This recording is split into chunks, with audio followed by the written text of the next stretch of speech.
বৈষ্ণবকে, এই আমাকে চলবে না, আমাকে ধরবে না, আমি এত বড় বৈষ্ণব না। ভাষা যে পতিত নিত্যানন্দের কৃপা পতিতের প্রতি বেশি।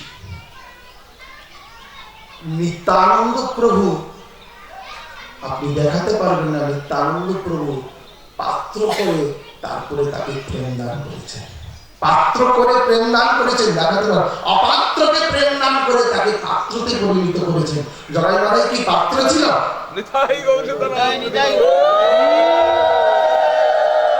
জগাই মাথায় কি পাত্র ছিল? জগাই মাথায় মদ্য, মাংস, মাতাল, পরস্ত্রী কাতরতা সবকিছু তাদের নিমগ্নিত, কিন্তু নিত্যানন্দ প্রভু তাকে পাত্র করে তারপর প্রেম দিয়েছিলেন না। এত মহতের স্পর্শে তার অন্তঃকরণে সদবৃত্তির চেষ্টা জাগবে, এত মহতের স্পর্শে তার অন্তরটি মহৎ হয়ে যাবে। ওইখানে পাত্র হতে আর সময়ের প্রয়োজন নেই। एक घड़ी आधी घड़ी आधी से पनिया तुलसी नीले साधु संगत की हरे कुटी जन्म की अपरा। एक घड़ी हम हिंदी ते चौपाई रही कविता से एक घड़ी माने 1 मिनट माने कोई सेकंड 60 सेकंड पे 1 मिनट। एक घड़ी आधी घड़ी 30 सेकंड के बोलते हैं। एक घड़ी आधी से पनिया का बोलते हैं, 15 से एक घड़ी आधी से पनिया तुलसी मिले साधु संगत की हरे कुटी तार থেকেও অতি অল্প সময়ে যদি তেমন কোন সদ্গুরু তেমন কোন মহতের সঙ্গ পেয়ে যান, আপনি যদি নিরন্তর ভোগী থাকেন, আপনাকে নিমেষের মধ্যে তিনি যোগী বানিয়ে দিতে পারবেন।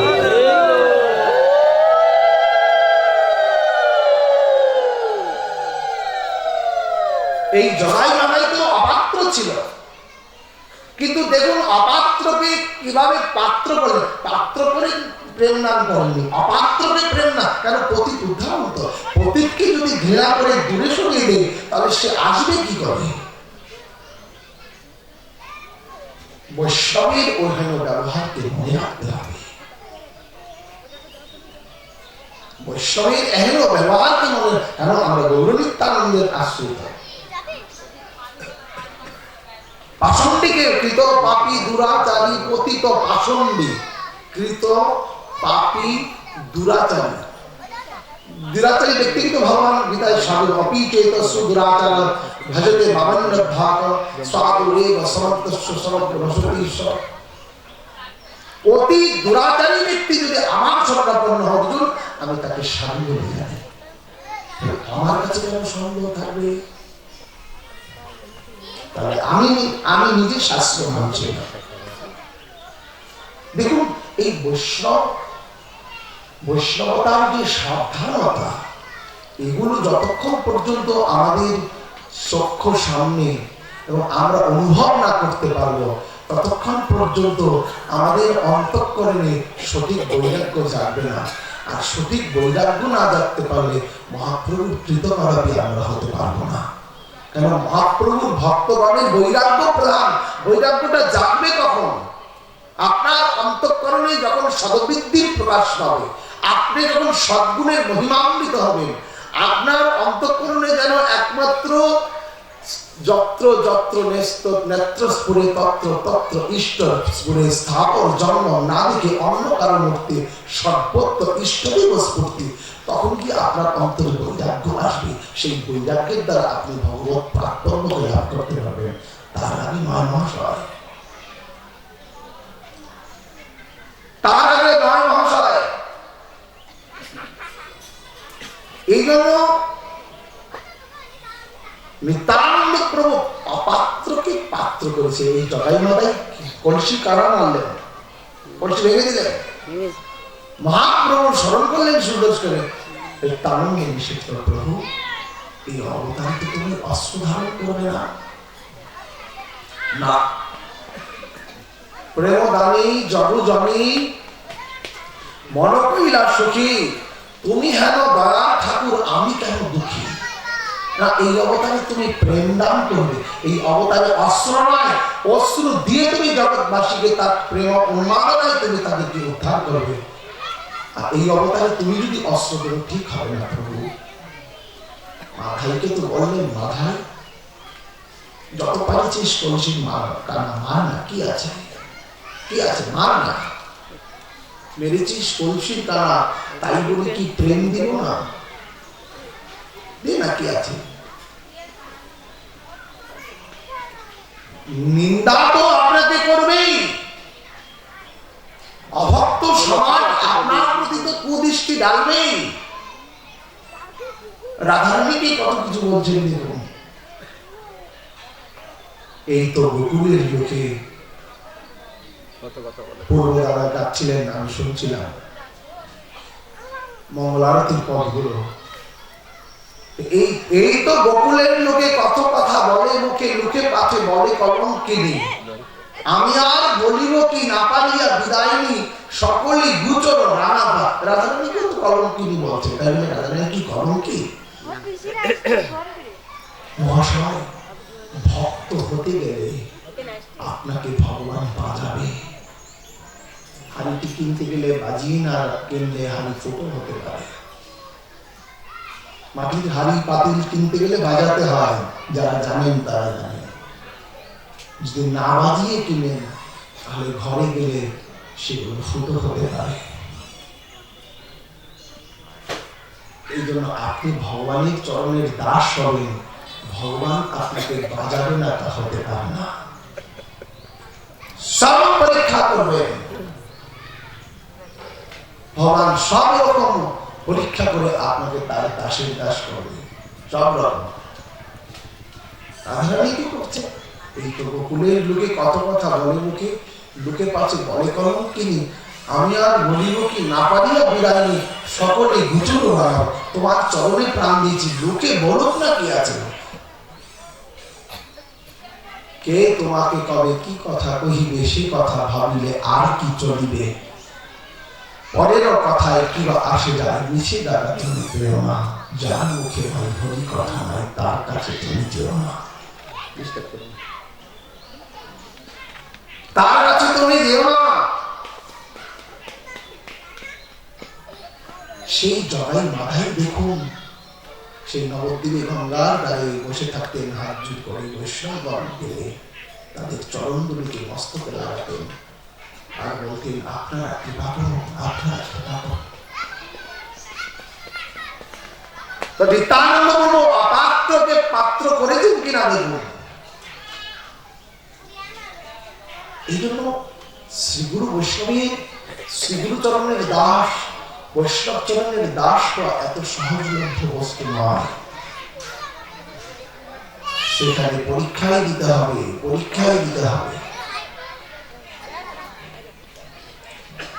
আমার পরম গুরুদেবের, এবং যতই আপনার শাস্ত্র অধ্যয়ন করুন না কেন, যদি যথার্থ শ্রীগুরু বৈষ্ণবের সঙ্গ লাভ না করতে পারেন, শাস্ত্র আপনাকে কৃষ্ণ ভক্তি লাভ করাতে সক্ষম, কিন্তু যথার্থ ভক্তি লাভ করতে পারবেন না। আপনার কিছুটা রয়ে যাবে।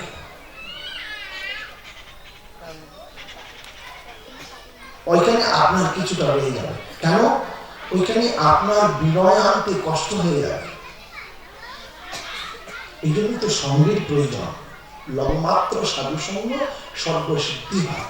লব, ওই সঙ্গের প্রয়োজনীয়তা। এই জন্য তো শ্রী গুরু বৈষ্ণবের কাছে যেতে হবে, তাদের চরণ কমলে গিয়ে পড়ে থাকতে হবে, তাদের চরণ ধুলিকে মস্তকে ভূষণ করতে হবে, তাদের চরণারবিন্দে নিজেকে সমর্পিত করে দিতে হবে। আমাদের সেবাশ্রমে একদিন গোস্বামী বলতেন, খুব হুঙ্কার দিয়ে একটু গালি দিয়ে বলতেন, বলে কিনতে শিখিনি, বেচতে বসে গেছে। আমরা এখনো ভগবানকে জানতেই পারিনি, কিন্তু বেচতে বসে গেছি। আগে জানো, ভারত ভূমিতে বংশ জন্ম হইল যার, জন্ম সার্থক করি করো করো উপকার। এখন নিজেরই কল্যাণ হয় নাই, আরেকজনকে কল্যাণের রাস্তা, এক অন্ধ আরেক অন্ধকে রাস্তাটি দেখাবে কি করে? তাই তো দুজনেই অন্ধ, দুজনেই পড়বে। অন্ধকে যিনি আলোর পথ দেখাতে পারে তার কাছে জ্ঞান তিনি রামেশ্বর জ্ঞানান্যেন শলাকয়া চক্ষুর্মিলিতং যেন তস্मै শ্রী গুরুবে নমঃ। যিনি জ্ঞান ভক্তির প্রদীপকে ভক্ত হৃদয়ে প্রজ্বলিত করতে পারবেন, যিনি জ্ঞান দীপকে ভক্ত হৃদয়ে প্রজ্বলিত করে ভক্ত চিত্তকে সর্বদা শ্রী গুরু গৌরাঙ্গ আর শ্রী গোবিন্দের সঙ্গে জুড়ে দিতে পারবেন, তিনি তো সদ্গুরু, তিনি তো মহাজন।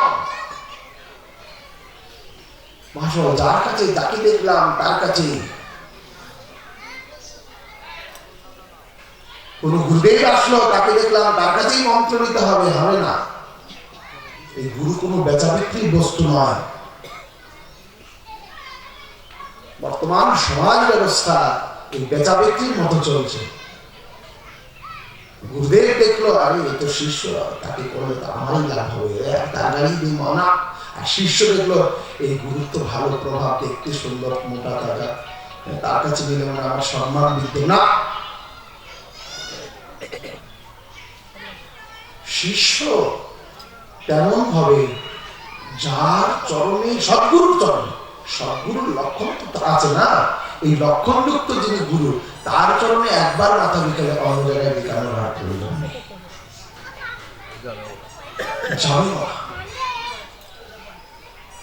কিন্তু যিনি শাস্ত্র মানে না, যার ভিতর আচরণ নেই, যার ভিতর সদাচার নেই, যে শাস্ত্রজ্ঞ নয়, যে তর্ক, যে ভক্তির শিষ্যের অন্তঃকরণে কৃষ্ণ বীজ দিয়ে যে ভক্তির প্রদীপকে প্রজ্বলিত করতে পারে না, তাকে শাস্ত্র দিতে পারে না।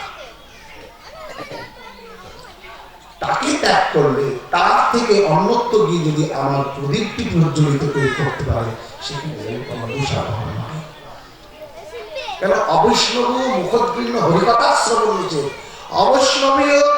অবৈষ্ণবের মুখের মন্ত্র যদি শ্রবণ, আপনার কল্যাণ হবে না তো, সে নিজেই অন্ধকার।